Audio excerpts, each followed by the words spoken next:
All right, hello, and welcome to your variable experience. And to all of you at home watching on Jovian Archive TV, nice that you're here with us. I do apologize, I'm not going to be looking at you very much, but you can look over the shoulder here and watch what's going on. Variable has nothing to do with what it is to try to align yourself in this life to what is correct. That is the physical aspects of what it is to be someone who can actually follow your strategy and authority and begin the deconditioning process. What you discover in type. My work over all of these years has been to be able to bring the understanding of type and the consequences of being able to see the mechanics so that you can do something that is going to be effective for you in terms of the way in which you live out your life. Most human beings who are lucky enough to have such a possibility, that what they get out of that is actually quite obvious. You get to see it over the years. That is, there's a certain relaxation that comes into their body. There's a certain improved sense of well-being, if you will. There is still enormous difficulties that are built into that. The difficulties that are there in the nature of the mind. I teach form principle. I've always taught form principle, but that has never been why, for the sake of the form and all of that. It's for the sake of the consciousness. I mean, everything about what is possible for us as human beings is what is possible for us at a cognitive level. The basics of human design are just simply about, the dilemma that most people have to deal with, the fact that they're not equipped and don't understand what it is to be on this plane, and they have spent most of their lives being deeply conditioned. For most, that's really the journey. My bringing up variable at this point in my career is that it really is the closing of the wheel in terms of the information that was given to me and the way in which this information's been elaborated. Most of my concern, because I'm a 5-1, is very practical. I would rather that somebody experiments with their strategy and authority and has a better life than, that there is enormous pressure on all of those beings that somehow that's not enough and there's someplace else to go. I think it's an incredible accomplishment for anyone even to get to that place. But variable is something else. Variable is about cognition. It's about understanding that as forms, that these forms are here to service the potential of our awareness. When you're looking at variable, you're looking at something that's really cute, actually. You're looking at something that ignores so many things. You're looking at those arrows, those 4 arrows.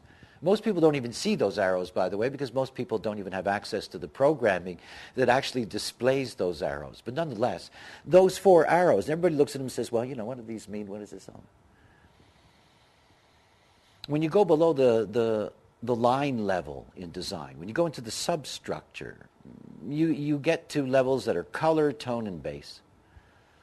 And it is the tonal level that is so significant because the tonal level represents our cognitive architecture. And basically what that means is that we are designed to be cognitive. And we're not just designed to be cognitive in the way that our personality consciousness relates to. We're designed to be intelligent, to display intelligence, and to be able to function intelligently in different areas within our mechanism.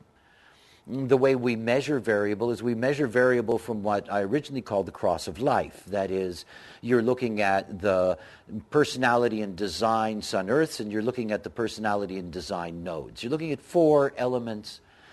And when you're looking at the tonal structure, we graphically create the tonal image as a triangle. If you split that triangle down the middle, on one side you have its leftness, on the other side its rightness. Tone 1, 2, and 3 brings everything to the left.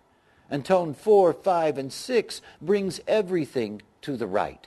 So basically we have a binary, leftness and rightness, that we see through 4 elements. And of course out of that we get 16 possible combinations, of which you happen to be the personality left, left, design, right, right.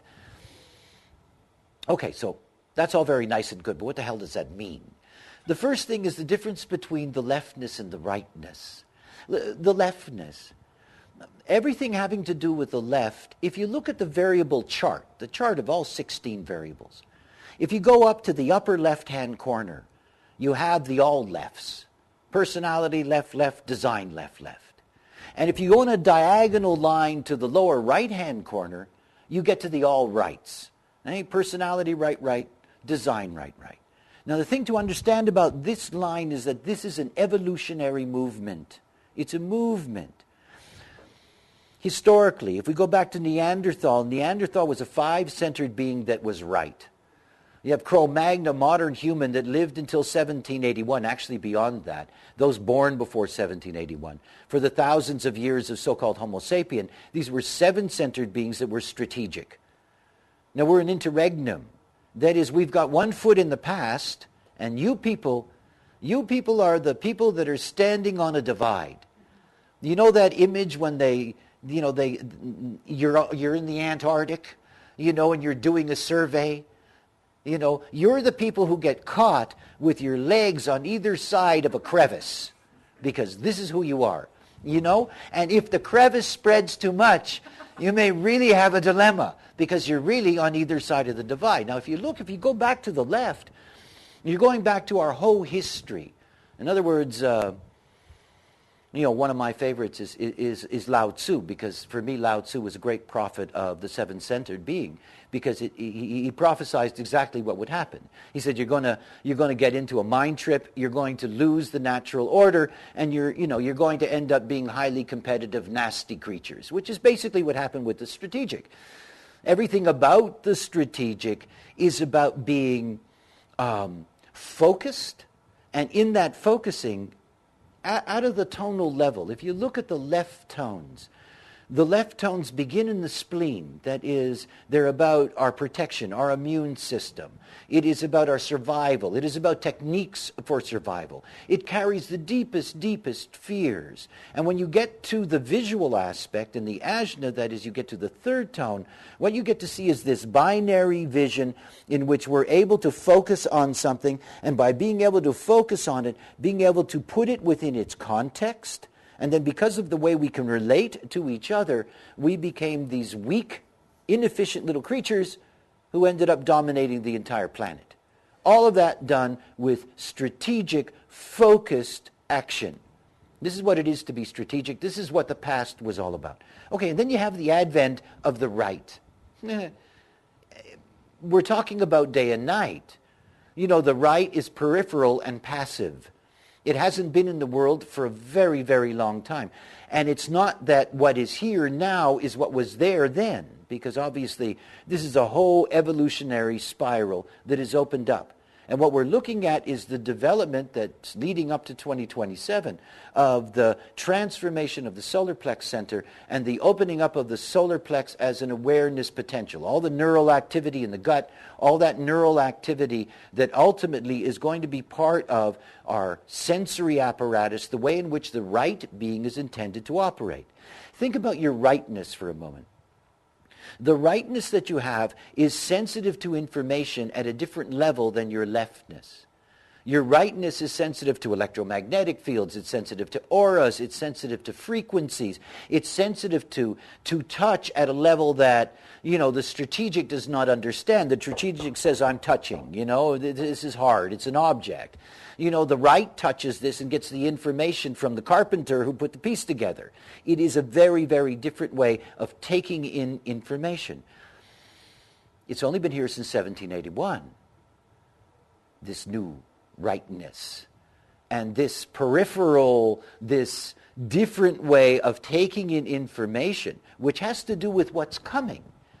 I mean, what's coming is the denial of identity so that one can give fully to something else, which has nothing to do with us. It will have to do with raves and conscious pentas and all that stuff. It has nothing to do with us. But it does mean that we are beings that carry rightness in us. And we carry a totally different way of dealing with the world around us cognitively. Now what I'm going to do is I'm going to show you at a practical level just what that means for you. The first thing to understand is that you're really people caught in the middle. Your design, right, and your personality, left. It means that in the context of basic human design, who you think you are is something new, And what you're living, who you think you are is something that's part of all this stuff that's around here. But what's actually there for you physically is something that's totally different and totally new. As a matter of fact, you're the kinds of beings that can hide their spirituality. And what I mean by that is it isn't something that people can see. They can't see. They get the surface leftness, this strategic leftness. They don't get this weird, strange rightness that's underneath where that stuff goes. Because most people who are right spend their whole lives pretending they're left. They try to destroy that part of them in order to fit in with the way in which everything flows. I've been going down a track as I've been starting this whole workshop process. And I'm slowly stepping into the right mutation. And this is the first look I have at all rightness at the design side. So let's see what this really means. We'll begin with the design Sun-Earth. Now, the design Sun-Earth is about the brain system. So the first thing to understand is that you do not have a strategic brain. You don't. Now, what that means is that you have a receptive brain, and the receptive brain is passive in its activity level, because its activity level is not about organizing information, it is about storing information. Now, that is something that leads to people having enormous physical problems. Think about it for a moment. You've got a right brain. Now, the whole thing about the right brain is that the right brain, as a mutation, is designed rather than to pull its powers into this strategic focus, to be able to form a line with something, to be able to work with something. It doesn't do that. It just takes in stuff. It's all it does. It just takes in. I have a strategic brain, right? And everything that I have access to in this brain is out of strategy. There's enormous things that I do not take in. What you take in with your passive brain is so much information. And the dilemma is that if you think you're supposed to do something with that, you've got a problem. Because the moment you try to make your right brain do left work, let's go dig into that thing we experienced and work on that and figure that thing out. The moment you do that, you're bringing dysfunction into your physical body. Now, it could lead to headaches, migraines, backaches, all kinds of various things as a signal that's saying, this is not the right way to treat your particular brain system. The dilemma will always be that on the other side, your personality is strategic, and it's under enormous pressure to display its strategic power. And the only way you can display strategic power is that, if you've got that strategic mechanism as your backup, but you don't. You don't. It's right. Think about the way the right works.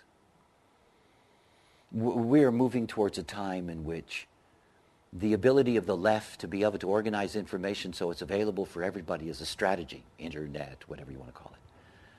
That the moment that these kinds of access points break down, the moment that the whole way that the left tries to organize things breaks down, where is everything going to be? Think about the left person that's focused, that starts training at something now. They start training themselves, they focus on that thing, they master that little thing, whatever that thing is, and then one day the frequency changes. And that one little thing, it doesn't mean anything. It has no function in the world. Nothing. It's a world that demands that we have those that are right because they're the only ones that are going to be the resources. If you want a walking, talking, living library, hook up with anybody that's got a right brain. Because if you hook up with anybody that's got a right brain and you can ask the right questions of them, you will get the answer. See, it's something to understand about the power that's inherent in your rightness. It means you're here to be of service. Now, what I mean by that is that not that you're here to give of yourself of service, not that service is your focus or your desire or your need or your passion or anything. It's just to understand that the only way that your cognitive power is going to come out is when it's in service of another and not in service of you. Because you see, the moment that you try to do that within your own frame, all you're doing is trying to change your brain, trying to make it function left. Think about the people on this planet who don't know anything about all of this stuff, and understand that they go to schools that are designed to be strategic, that force you to learn strategically, where you live in a strategic world, strategic jobs, strategic relationships. It goes on and on and on. And that's not who they are. So the first thing is that you have to deal with the brain system. If you're going to deal with the brain system, the only thing you can do is eat right. This is the first thing. It's about eating. You know, this is the great dilemma when it comes to, you know, I've noticed this for years and years and years. I deal with intelligent people, but there's certain things they can't grasp. And it's not because they don't have the potential. You know, it's because there's a lot of stuff that is just in the way of them being able to just get it, because it's there. So much of that is that the brain system doesn't operate correctly. Look, everything about this mapping is that it points to the fact that each and every one of us has a potential to truly differentiate. It means we're different in every conceivable way from each other. We just are. Each and every one of us has a unique chemistry, has a unique everything, and you need to treat that correctly. The whole thing about the design Sun Earth is that out of that has emerged primary health system. That is, the understanding that every human being has a unique dietary regimen. The thing that makes dietary regimen fascinating is that what it's actually doing doesn't matter what you eat, which I think is the funniest thing. It's one of the things I really enjoy about dietary regimen. You know, it's my joke. If I'm calm and everything is calm around me, that happens to be my dietary regimen, I can eat roadkill. And I mean, I'm going to be fine. You know, my brain's going to get the nourishment it needs. It may not be great, but I mean, whatever is there, it's going to get that's useful. And whatever is not useful, it'll just process away. The whole thing to understand is that if we digest correctly, what we're doing is that we're bringing to our brains precisely what it needs, not for the brain as a generalized, homogenized, functioning instrument, but what it means for us, our uniqueness. Now, if you're right-brained, and you're all right-brained, you have to see that you've had deep, deep, deep conditioning. Conditioning far beyond what people talk about on the surface of human design. Eh? I'm not talking about center conditioning, gate conditioning. I'm talking about brain conditioning. And the deepest conditioning of that brain is diet. It's diet. You know, it's one of the ironies that, you know, you're homogenized the moment you come into the world by the way in which you're fed. So one of the important things to really look into, if you're ready for that, if it's correct for you, is to experiment with your dietary regimen. But that has to go along with understanding something very profound about yourself. You're a source. I mean, that's what the right is. You know, the left is for propaganda, you know, getting things done, pushing things out, whatever. You know, but the right is the source. So the thing to recognize about rightness is not about, you know, anything other than in any given moment, in any given experience, you have to be present. If you're present, if you're attentive, you take in everything. That's the whole point. My eldest son, he's 3 parts right. And, you know, I've taught him how to go to school. And basically what I tell him is pay attention in class and you never have to study. All the other kids have to study. He doesn't study. He does really well. You know, as long as he stays attentive in class, he will miss nothing. If he doesn't, though, it's a problem because he's not strategic. He doesn't know where to look for it. You know, what did I miss? Where can I find it? You have to be there. But this is the whole thing about being right, is that it's an incredible gift for taking in. But the moment you try to figure out what you took in, you know, it's like in this moment here. You're taking in much more than's here, because you're taking things in at the right level. You're taking in frequencies. You're taking in all kinds of information. And in fact, you have no way, because you're not strategic, have no way of distilling that down and being able to push it back out. But the moment somebody comes up to you and says, listen, could you give me a hand? It's right there. You know, this is the incredible magic of the idiot savant. You know? It's true, though. This is the magic. I mean, and they're a great example. I mean, I can empathize with the limitations of their lives. But at the same time, they give us something to really grasp, to understand that it is natural for us in a healthy way to be such a source. To be able to store such a level of information and at the same time be so magical. Because after all, you have no idea what you're going to give back. No idea. Because you have no idea what's coming. So you have no idea what they're going to tap into. And most of the time what they tap into, you frankly didn't even know that you took that in, but you did. Because this is what it is to be right. Okay, so let's take it to the next level. If we take it to the next level, we go to the nodes. Everything about the nodes is that this is your story. Hey, this is where your life unfolds. And it means that because this is where your life unfolds, this is where you interact with the other. Hey, when we're up there in the brain system, you're all alone in your own trip. Take in, take in, take in. But when you go down to the nodes open you up into another kind of world in that sense. At the nodal level, the nodes represent something called environment, the design nodes. Now, environment is to the outside of your body what your dietary regimen is to the inside. It's nourishment. There is a natural order. Not that we can ever reconstitute it, but each and every one of us can take advantage of where we belong. Each and every one of us has an environment that will nurture us. I give you a great example because it's the most powerful example I have. My environment is shores. It happens to be left, so it happens to be natural shores. I have natural shores. I was born on an island in a river. I've lived almost all of my life. I'm 25 years on this island. I've lived almost all of my life by the natural shores. In the late 1980s, for the purposes of human design, I moved to America for a couple of years.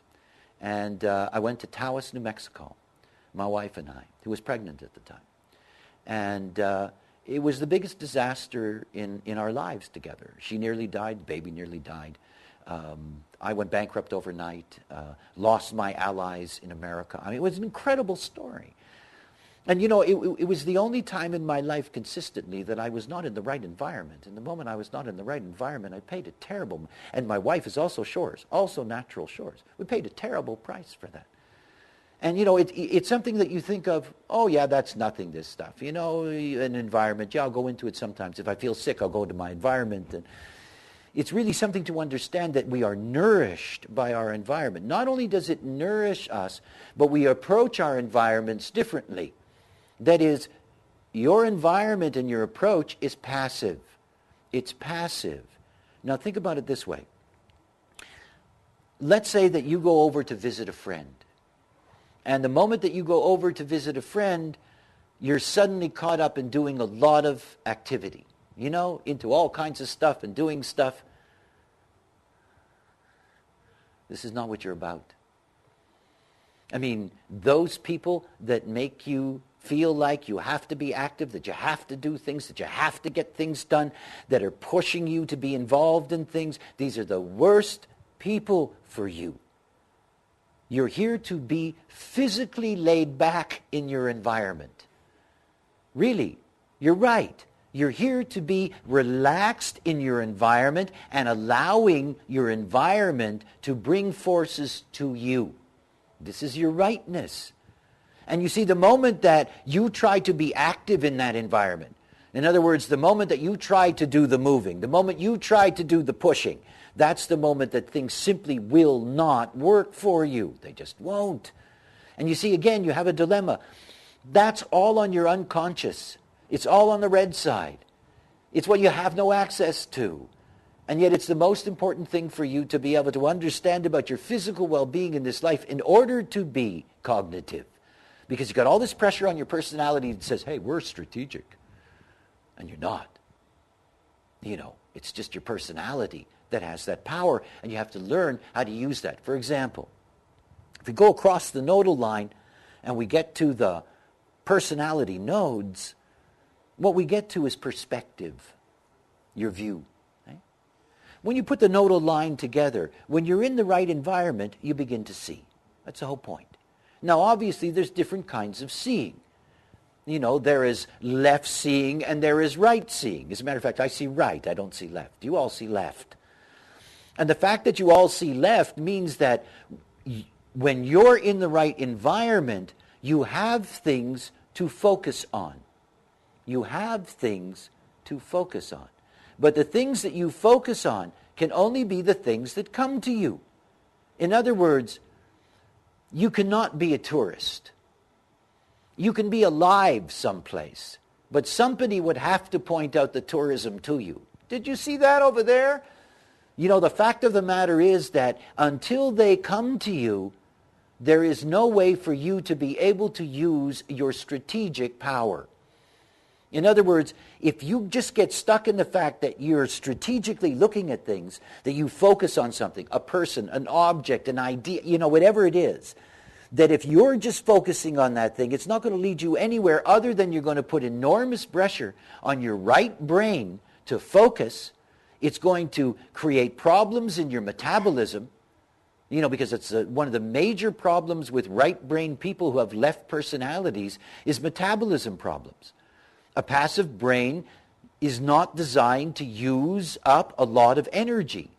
It's not. The focused brain needs a great deal. Strategic brain needs to use a lot of energy, needs a very active brain. So if you're focusing your personality strategically, you're going to make demands on that brain system to serve you. But it's not here to serve you. It's here to serve somebody else. There is no focus for you until somebody gives you a focus. That's the difficult part. Right? And again, it's going to depend on variations in your basic designs. As a generator, as an example, any of the variations, you're going to see there's different ways in which you're going to have to deal with this, but ultimately you have to understand something, that you have to give up the vanity to think that you need to be the one that goes that way, and you don't. Everything's got to come to you. Now, the gift that you have is that because the personality side is strategic, it means you can talk their language. You can come from this deep other place, but you can talk their language. You can say to them in strategic terms, this is the way you get there. 1 and 1 is 2. But there's no point in showing them how to get there until they ask you. And there's no point about you caring about whatever that question could be before it arises. In other words, it's just not the bloody point. Eh? It's not. Not an easy thing. Most human beings feel under enormous pressure in any kind of social environment that somehow they got to do something. You don't. You don't. You have to see what happens to you in these environments. Because if you're in the right environment, you're not going to be cranked. You're not going to be turned towards activity. If you're in the right environment, you're with the right people, you're going to be laid back through the whole thing. And they're the ones who are going to be accessing you. It's the only time that you're ever going to be able to get to a place where you can recognize the power of what is the outer authority that lies within you. The outer authority of a right being is very different than the outer authority of a left being. The outer authority of a left being is something that has been honed and perfected. This is what the strategic does. But the outer authority of the right being is a spontaneous wisdom. It's a spontaneous wisdom derived on depth.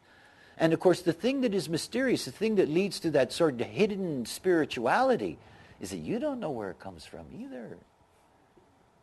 You don't know where you got that stuff. Somebody starts asking you something, you get into a conversation, you start talking about things, and all of a sudden there are these things coming out. It's not like you worked on that. I'm strategic. I know you got to work on this shit. If you're right, you don't have to work on that. It's just there, but you got to trust it. You have to be able to trust it. And you have to be able to see that this is the only way in which you're really going to be able to have the right forces in your life, because you can measure them. You can measure them. You can see it right away. The moment that you remain relaxed and comfortable in your rightness in any environment, that's when everything's okay. And that's when people are there for you. They will come for you, and they will come to take from you. The dilemma for the personality is that you get up to the sun earth, and you get up to the personality conceptualizing, and it is strategic. And I know what that is like, to have such a strategic mind. And everything is strategy. And strategy leads invariably to the temptation and the seduction of action. Because it is what it's all about. Strategic activity. They're linked to each other. So you got a strategic mind. It's always pointing you towards, okay, we do, if it works like this, and now we do this. And then you're caught. Then you're deep in your homogenization, and it's all over for you. And it's the dilemma. I mean, it's, you've been involved, many of you I know, a long time. And for those of you that are watching, that are involved in design, it's very different than understanding the 400 or 500 million people that have your variable. Right? We've got 7 billion of us, and there's 16 variables. There's an awful lot of human beings that are caught on either side of that crevice, and they're really in trouble. Because you see, that divide creates pain. I mean, it creates pain. It creates psychic pain. It creates all kinds of dilemmas for people. And this is a different way of not feeling whole. It's like, the greatest struggle that we have within us is the struggle between our design and our personality. I used to call this the sacred marriage. People were always looking for the sacred marriage on the outside. It's not on the outside, it's in here. It's when you can deal with these two things, when you finally can come to grips with what it is to be, both a body and a potential for consciousness, and see that it's not a marriage made in heaven. It is the serendipity of an evolutionary book, and there you are, here's your package. And the moment that you can relax into that, and this is the most difficult thing, the right personality makes everything so personal. Because the strategic is always from the I. It makes everything so personal. And of course, the moment you get into that stuff, you get into all the dilemmas that go with it. This whole business about cognition, the awareness that is there in this group, you can't measure it. See, that's the whole point. That's the thing that makes it so remarkable. This is our future. If you think about the science fiction of it, you think about the conscious penta down the future. Right? Rave children that are born very different from us, in fact, would seem autistic, severely autistic. Beings that when they're in an auric fold together, that they give of their rightness to a conscious auric form that forms out of them. In other words, there's no identity like we have. See, this is what rightness is really about. Rightness is that you're giving up all of your power to take in for something else. Your only work is to take in. That's all you're here to do. And if you do it correctly, that is, if you're standing on the right spot looking in the right direction, you're taking in precisely not only what is correct for you to take in, but what you're here to master. Because everything about our future is about the communion that can arise out of the outer authority that's in us. I look at just very obvious things. I know that this cycle of the cross of planning that is provided for all of us is going to come to an end. Most of us take for granted all kinds of deeply complex things that if they break, we cannot do anything with them. It is amazing how many things there are that we simply don't understand how they work. Most human beings don't even know how the electric light comes on, after all. They really don't.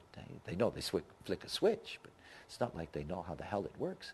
It's not like they know how to create a turbine and create energy and all this. It's not, we take for granted what the cross of planning has given us.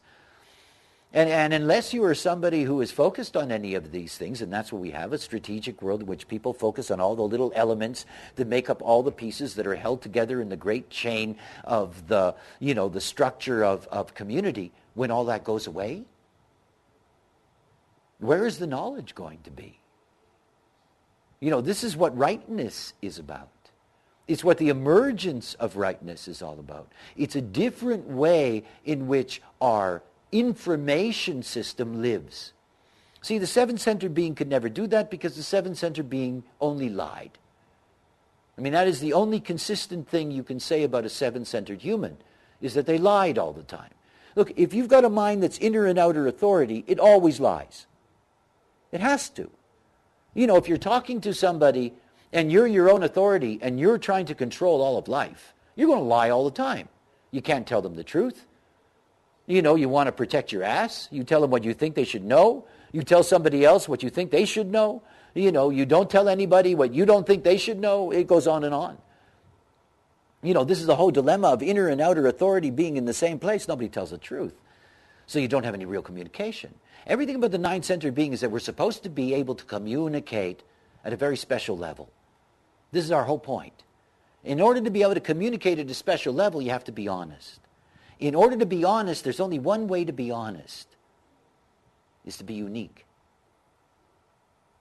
You know?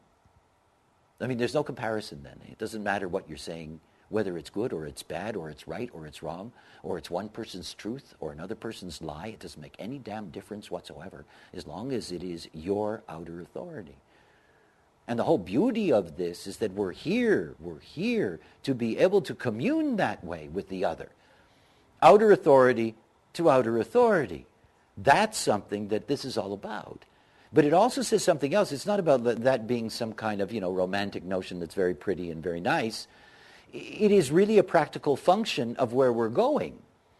It's a practical function of the way in which we're going to be able to survive in the future is that we need to have all kinds of information stored. It's why we have rightness. Rightness is about storage.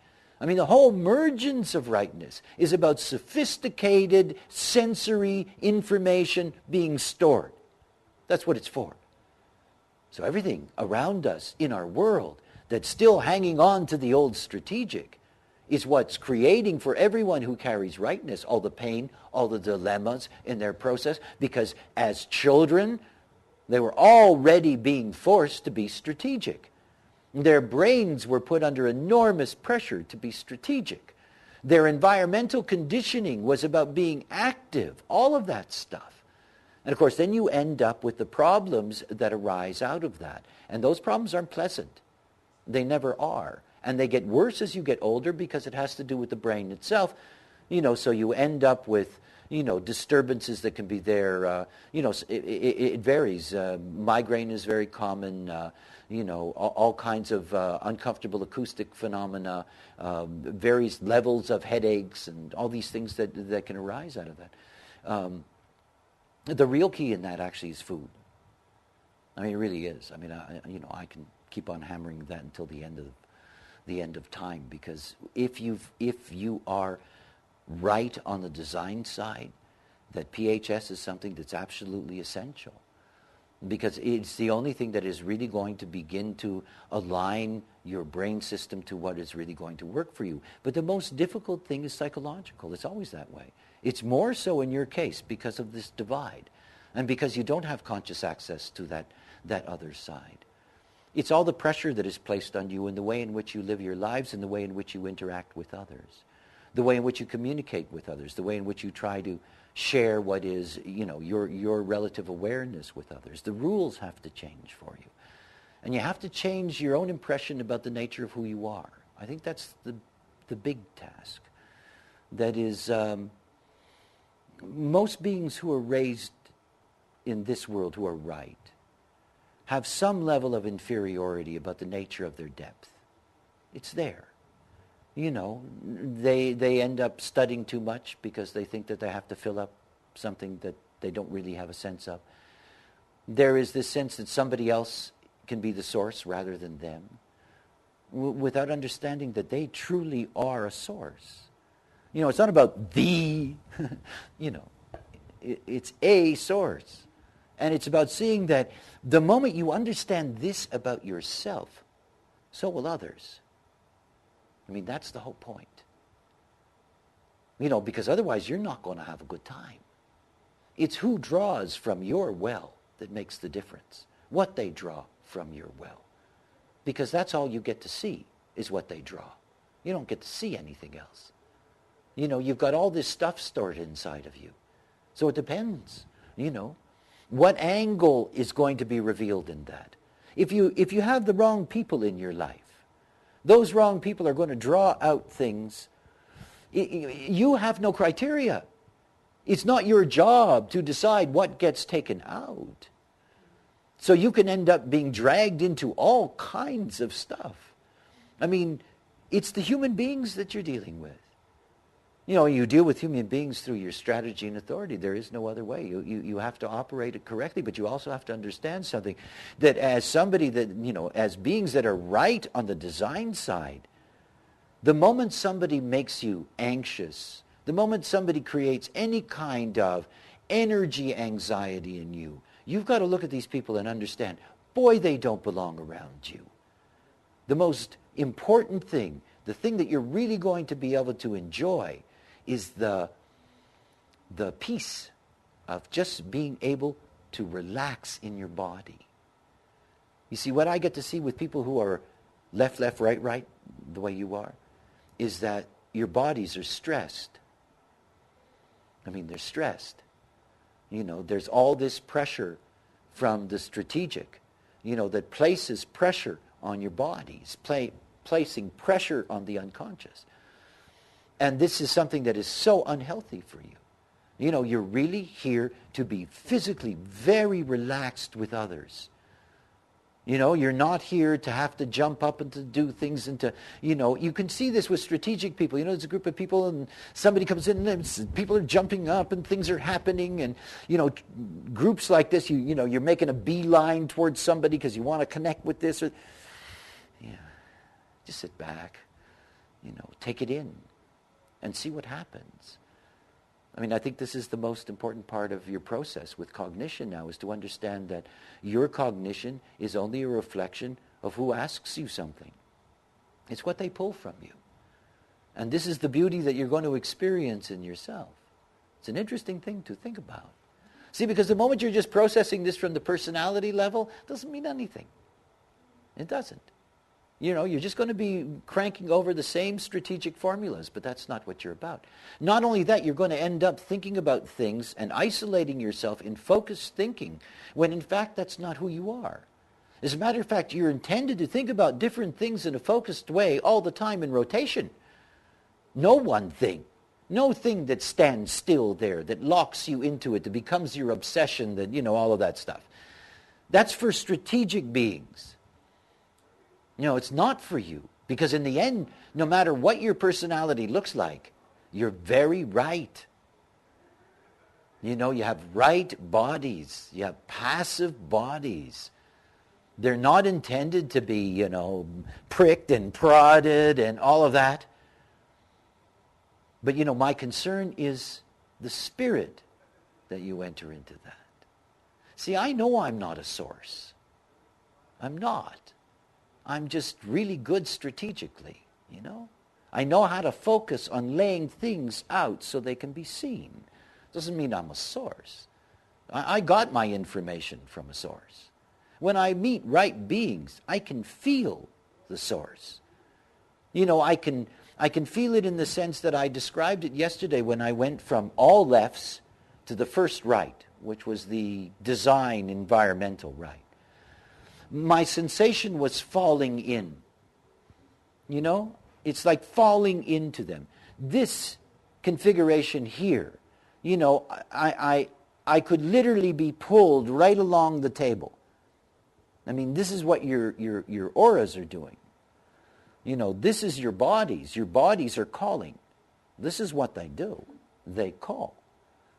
You know, and this is, you know, again, this is the way to understand your magic, to begin to watch that and to begin to see what happens, because you'll see, what do people want from you? I mean, what do they want to take from your well? Because this is the thing that's so interesting. It doesn't matter what you have to offer. Nobody gives a shit. Honestly, it's too bad. It really is. But what to do, eh? It's not about what you have to offer. It's about what they want. You know, and on their fractal relationship with you, they'll come up to you, they'll ask for something. After a while, you'll get to see what people want from you. I mean, it's something to discover. It really is. you'll begin to see what you're a source of for them and for those that are like them. And it'll simply just emerge. And in that, you begin to live out whatever your role happens to be, whatever your movie is. But it is something that is really extraordinary. So it's a change of spirit. I think it's very difficult for right beings to exalt themselves, to see themselves as being special and really different and unique. I think it's much easier strategically because you can make up a story. Strategic is full of that stuff. To be receptive. The strategic always knows what they have. The receptive never does. So the strategic is always ready to make some kind of claim, some kind of this or that. And what happens is that all of these receptive beings, from the moment they came into the world, all get conditioned to feel like they're inferior creatures. So that they have to develop all of these, these left-oriented talents. Well, I hope what you grasp from this is that you're the wave of the future, not the past. The left is the past, the right is the future. And it's about seeing that you can only be a good source if you're really paying attention. And you can only pay attention if you're not caught in the trappings of your mind. That's when you really see. That's when you really take in. When you can be a passenger in your right vehicle and use your leftness to be able to help people. Because that's what you're going to do. That's what they're going to ask for. It doesn't matter how it looks. It doesn't matter the way it's phrased. It doesn't matter how it comes to you. But all of your life, you're going to have beings that need you. And they're going to need something from you. You might as well know what it is and why. That gives you strength. Gives you a chance to really enjoy the beauty of what it is to be you. To all of you at home, I want to thank you for participating. I hope you enjoyed that. It's very important for those of you to really keep in mind that everything about the nature of rightness on the design side puts incredible pressure on the body. If the body is correct, it's going to make a big difference in your life. Find out about your dietary regimen. If it's correct for you, this is something that will make a big difference for those of you that are right. And begin to understand your own beauty, the power that is inherent in you, what it means to be a source, but more important, what a responsibility that it places on you to be attentive, because that's where your whole story is written. Anyway, to all of you, thank you. To all of you, thank you for participating. I enjoyed it. And until next time, bye for now.